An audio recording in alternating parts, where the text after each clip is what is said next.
A paz do Senhor para você, professor discipulando. Aqui quem vos fala é o Eli. Trabalho junto à classe de jovens do Tempo Central da Assembleia de Deus. Estamos aqui para mais uma realização de um Evidência Síntese Podcast. E estou aqui com meu companheiro e amigo, o professor, o estimado professor Nilson Moraes. A paz do Senhor, meu amado. Pai do Senhor, Moeli, Pai do Senhor, professores, alunos que têm nos acompanhado ao longo desses podcasts. E é sempre um prazer estar dividindo esse espaço com você e compartilhando, aprendendo e compartilhando aquilo que o Senhor tem proposto em nossos corações. Obrigado, meu querido.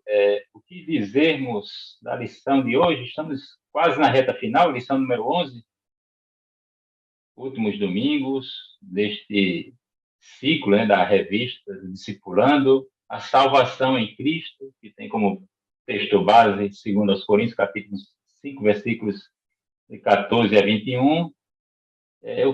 Qual é a expectativa, meu amado, para o aprendizado desta aula, desta reflexão, desta discussão que nós manteremos aqui nos próximos minutos?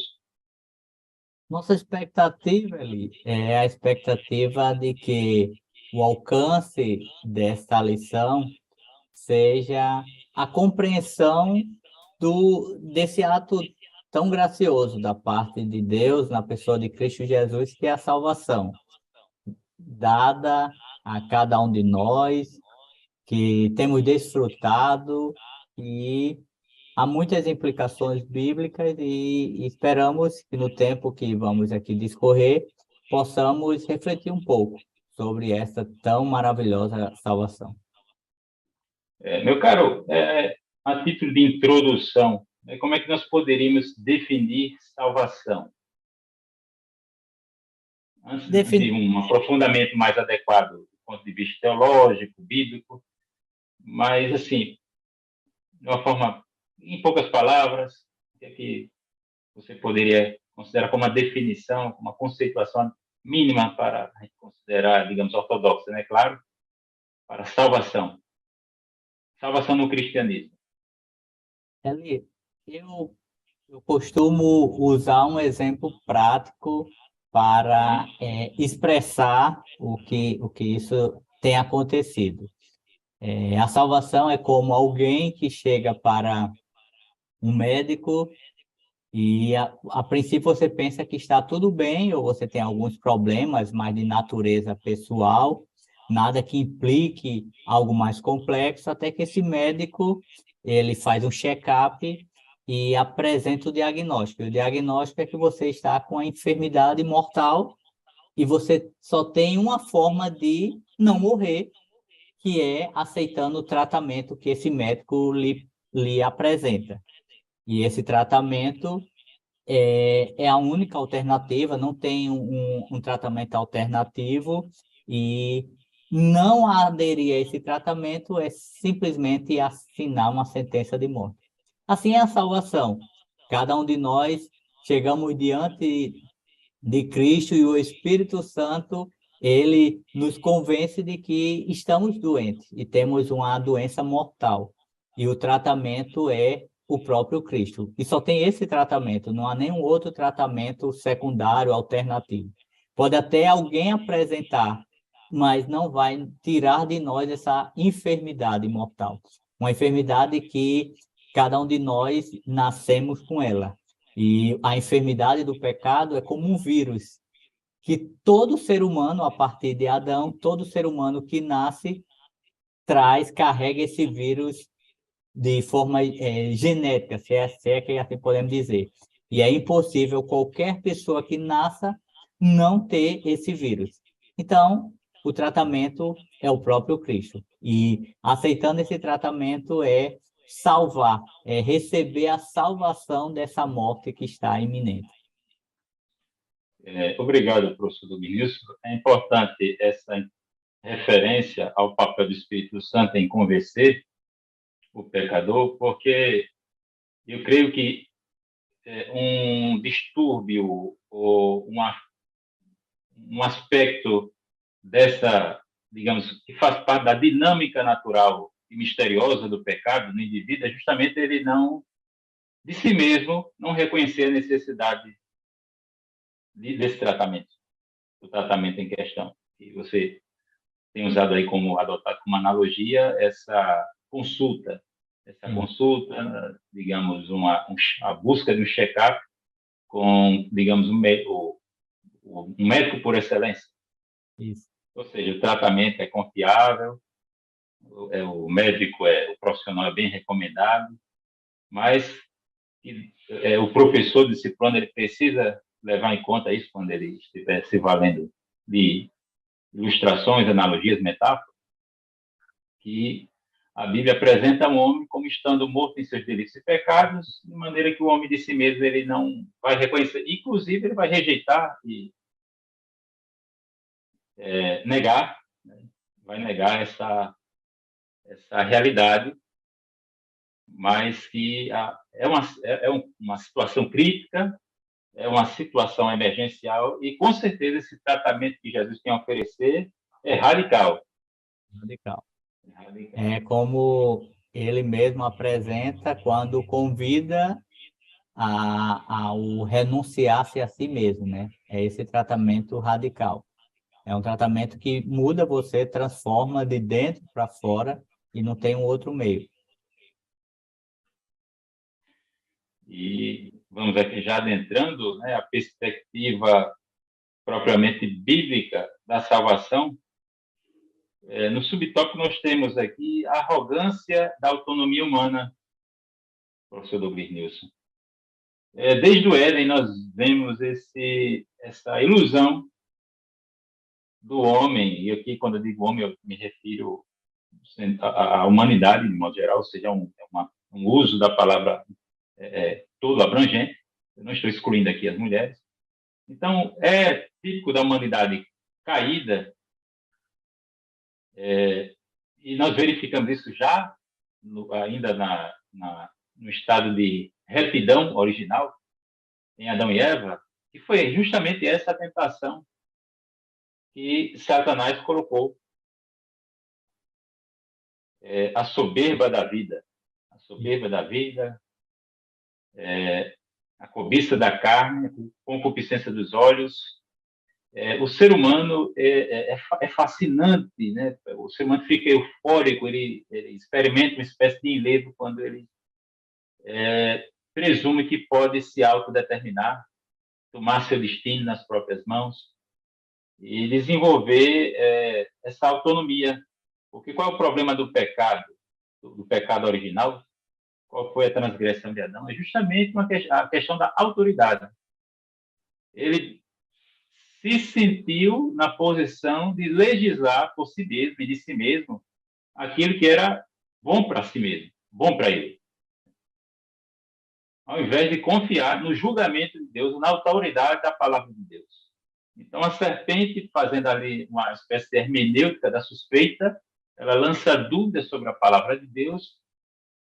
E Eva primeiramente, né, depois Adão, eles buscam essa autonomia, passam a cultivar, se sentem na liberdade, quando isso não é liberdade, é uma escravidão, porque o ser humano ele é finito, finito. Então ele não está, existem pontos cegos para quem é finito. Nós somos limitados por circunstância, tempo e espaço. Então cabe a Deus nos revelar aquele que é direito, aquele que é reto, aquele que é justo. Mas Adão apostou, né? Adão e Eva apostaram, né? Nossos pais, nossos ancestrais, e eles de si mesmos poderiam decidir aquilo que era bom. Então isso aí é um sinal de narcisismo, de arrogância, de egoísmo. Ao invés da vida deles girar em torno de Deus, eles queriam que Deus, ou que o mundo à sua volta, passasse a girar, a gravitar em torno deles. Aí nós temos a vida, os outros subtópicos, aí em seguida eu estarei facultando a palavra, professor Douglas. A vida à parte de Deus significa escravidão. Então, nós temos aqui, mais uma vez, esse desdobramento dessa auto-ilusão da autonomia, uma pretensa, uma suposta autonomia. E, na verdade, o homem, quando vive, digamos, sob essa bandeira da autonomia, ele na verdade, está vivendo de uma maneira permissiva e autoindulgente. Enquanto o crente, por exemplo, que vive sob um regime heteronômico, ou seja, as normas de Deus são prescritas para ele, as normas, as regras são dirigidas de um outro para o indivíduo, para o crente, né? Nós adotamos a heteronomia, não adotamos a autonomia, porque confiamos no julgamento de Deus acerca daquilo que é bom e daquilo que é mal para nós. Ele é o nosso Criador e o nosso Salvador. Então, a vida à parte de Deus significa escravidão. Então, há pessoas que, simplesmente porque vivem uma vida entregue a prazeres, elas enxergam nisso liberdade, quando, na verdade, isso é privação da liberdade. Privação da liberdade. E eu, como crente, pela graça e por uma ação do Espírito Santo, pela presença do Espírito Santo na minha vida, e em razão também de recomendações da palavra de Deus, eu escolho não viver uma vida, digamos, subserviente às paixões. Aí nós temos também aqui o anseio humano e a salvação na perspectiva divina. Né? É claro que o homem, como já falamos, de si mesmo não vai ansiar ou desejar, né, lá por salvação. Ele vai desejar, a inclinação natural nossa é para o mal, é para o pecado, é para aquilo que desagrada a Deus. E o fato é que Deus planejou essa salvação e a sua graça nos assiste ao pecador. E o assunto, no que diz respeito à maneira como o homem responde a essa salvação, é o segundo tópico. Mas eu gostaria de lhe ouvir, meu querido. Compartilhe aí conosco suas impressões em relação a esse primeiro tópico e aos breves comentários que eu fiz e como é que a gente pode ajudar aí o professor do discipulando a tratar dessa perspectiva, né? A gente, digamos, traçar contornos para essa perspectiva bíblica da salvação. Gênesis 3, ele vai apresentar tudo isso que você falou agora há pouco, né? O capítulo 3, ele apresenta, primeiro, uma proposta enganosa que apresentava independência, conhecimento e poder, que seduziu o primeiro casal. E, a partir daí, o pecado adentra em suas vidas e traz consequências danosas e extensivas a toda a humanidade, inclusive eu e você, que nos assiste. Veja que, a partir desse momento, a vitimização humana, ela entra em cena.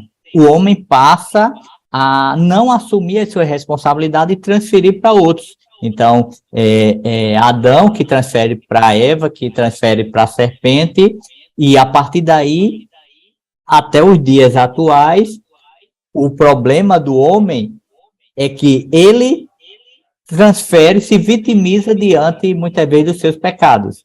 E a culpa, né? A culpa. E em meio a uma sociedade com teorias humanistas em que o pecado do homem não pode ser visto como pecado, mas é algo que terceiros causaram. Foi o seu contexto familiar, foram as pessoas que lhe causaram esses danos a ponto de você não ser responsável pelo seu pecado. Sim. E então a humanidade se vitimiza, ela não assume... Até Deus é culpado, né? Até Deus é culpado, né? Que é mais ou menos o que Caim... do pecado, da iniquidade. É mais ou menos o que Caim... É mais ou menos o que Caim vai quando o Senhor confronta ele, uma confrontação visando a restauração. Sim. E ele, em atitude de vitimização, vai querer culpar Deus a ponto de dizer: sou eu o cuidador do meu irmão, agora o senhor vai acabar com minha vida, em outras palavras, não vai ter nenhuma esperança para mim. Ou seja, ele comete toda uma ação pecaminosa mas diante de Deus ele não reconhece seu pecado e simplesmente se auto-justifica, transferindo para Deus uma culpa que ele acha que não tem. Isso é a vitimização, isso é a característica da humanidade. Mas veja que desde o Éden, a graça ela é apresentada. Quando o primeiro casal ele se esconde e o texto vai falar que Deus prepara para eles, digamos assim, roupas de peles de animais. E aí, se houve peles de animais, houve derramamento de sangue. Ali vem o primeiro aspecto de graça apresentado naquele contexto, até os dias atuais. Então, nós estamos em uma sociedade marcada, secularizada, humanista, em que o pecado, o Deus deste século, ele vai cada vez avançando em suas tentativas, mas a graça continua disponível. E é isso que o nosso aluno precisa entender. E é isso que o professor também precisa passar à frente, é que a graça sempre estará disponível. O plano de salvação continua em vigência, não cessou, assim como não cessaram os dons, assim como não cessaram as línguas, o plano salvífico não cessou, continua em vigência e está disponível a todo que crê. E tal como o texto bíblico que é da nossa lição, veja que quando Paulo está escrevendo, o versículo 14, ele vai dizer que o amor de Cristo nos constrange. Ou seja, compreender a dimensão desse amor leva-nos a um constrangimento, mas não aquele constrangimento que gera vergonha, mas um constrangimento no sentido de motivação. Você fica rendido, você não tem o que fazer diante de um amor tão grandioso desse. Então, a nossa atitude é render-se a ele. Um constrangimento que leva a um comportamento virtuoso. Virtuoso, isso. Ao invés de você se, digamos, em si mesmar e adotar uma postura introvertida e recusar qualquer tipo de abordagens, né? Como se tratasse, digamos, de um constrangimento, de uma coação, uma vergonha, né? Moral ou psicológica. Isso. Eu queria, a gente poderia, de repente, traçar aqui alguns paralelos entre aquela queda de Adão, dos nossos pais, primeiros pais, e Jesus, né? Essa tentação da independência, etc. Mas não vamos nos aprofundar aqui nesse ponto. Gostaria de apenas deixar aqui esse insight para o professor, para ele procurar correlações entre aquilo em que os nossos pais, num ambiente, digamos, o mais favorável possível, né? Do ponto de vista estético, espiritual, porque o Éden, né? O jardim no Éden. Na verdade, o Éden era maior que o jardim, né? Deus plantou um jardim no Éden. Um lugar era chamado de Éden e nesse mesmo local foi plantado esse jardim. Do ponto de vista, você tinha pedras preciosas, você tinha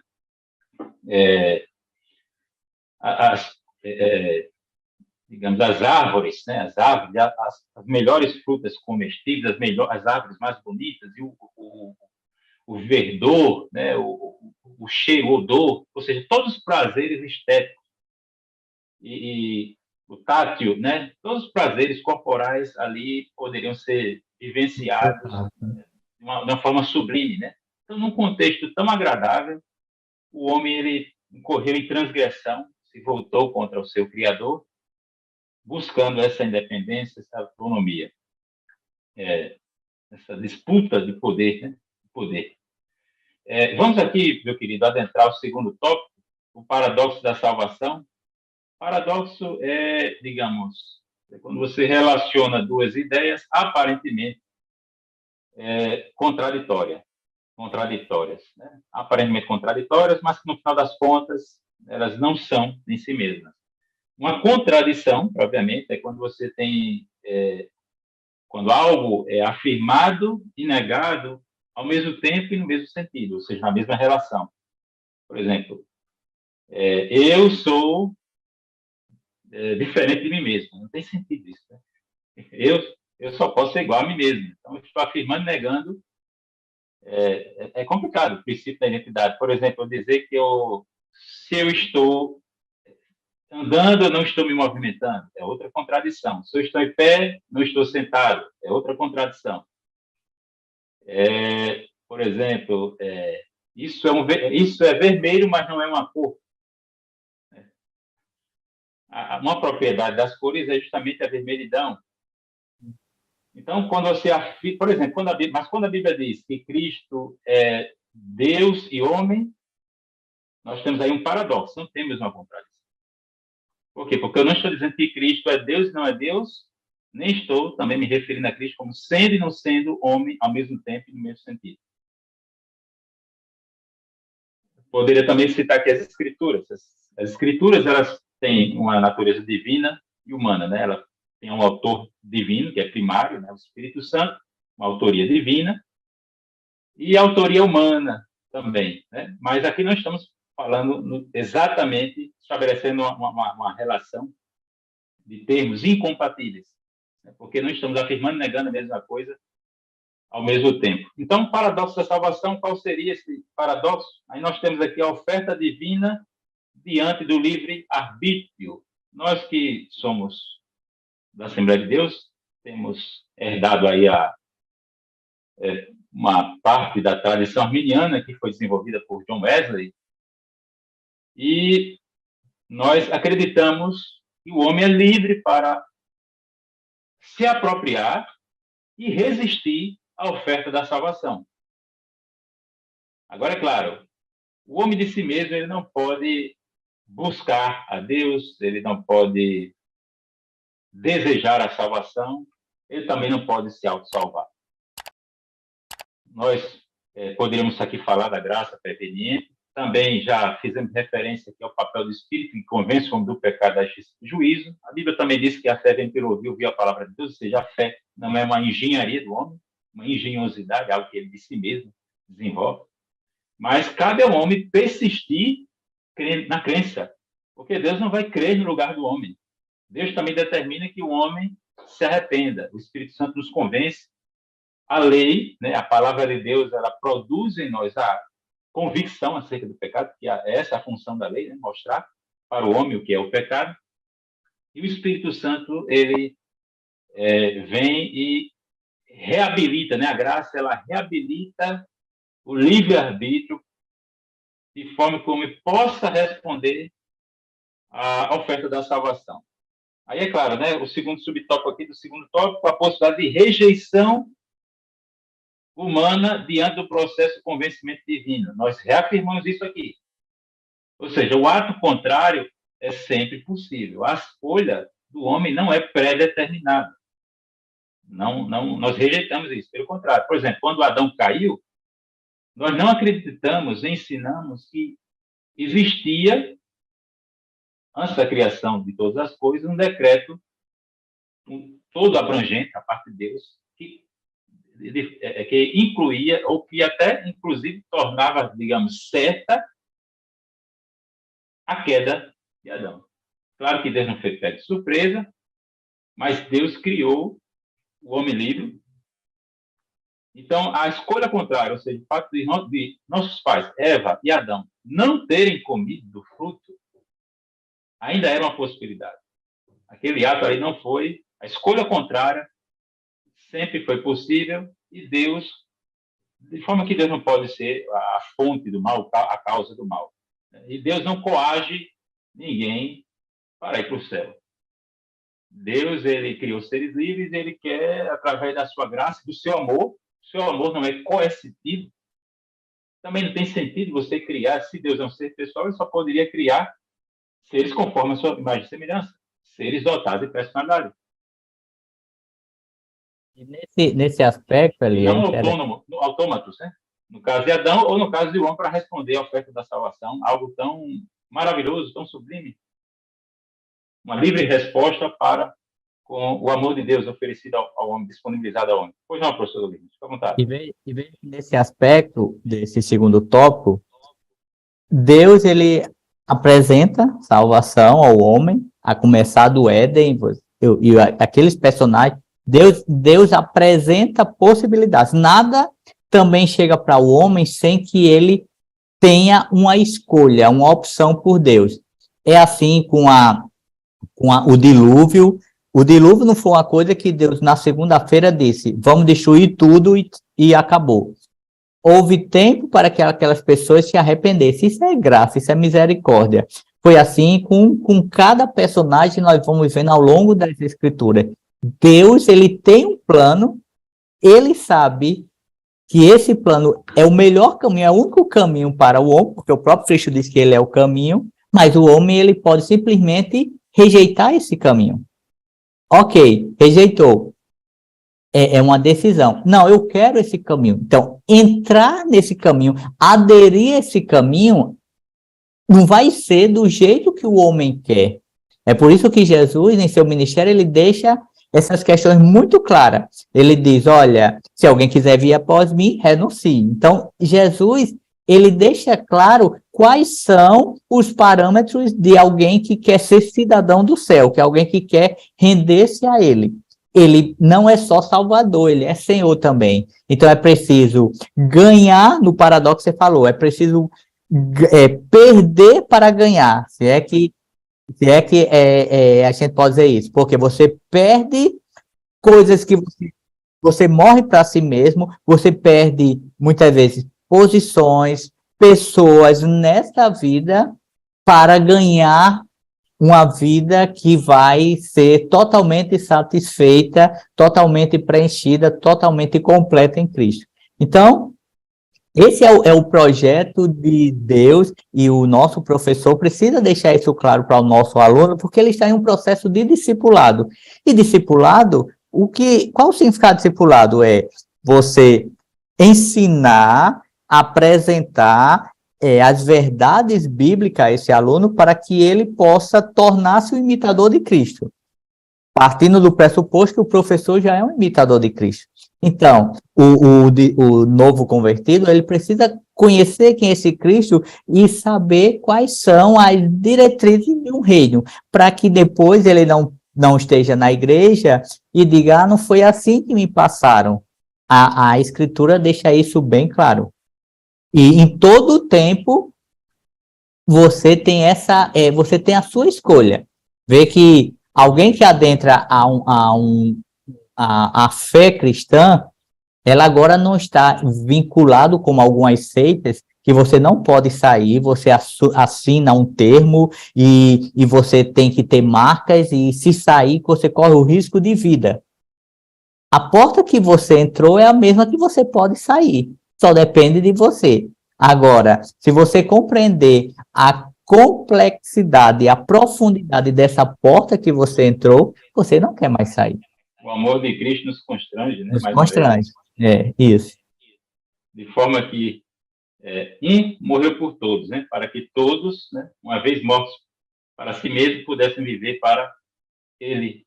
Meu querido, eu queria só, fechando aqui esse segundo tópico, explicar e da perspectiva divina. Sabe? Claro que Deus sabe, Deus está acima do tempo. Deus existe para além da história. Então, ele conhece quem será salvo, no final das contas. Inclusive, o livre-arbítrio se aplica à rejeição da salvação, né? A queda da graça. Alguém pode recair da graça. A Bíblia diz, aquele que perseverar até o fim será salvo. Quando falamos sobre a perseverança dos santos, enquanto forem santos, né? Enquanto forem santos. Então, pregamos e ensinamos, cremos que a graça é irresistível e acreditamos, ensinamos a perseverança, mas uma perseverança, digamos, condicional, né?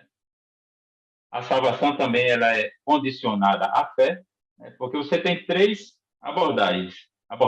Uma que diz que alguns serão salvos, outra, no outro extremo, nós temos uma abordagem que diz que no final, aliás, eu falei aqui que todos serão salvos.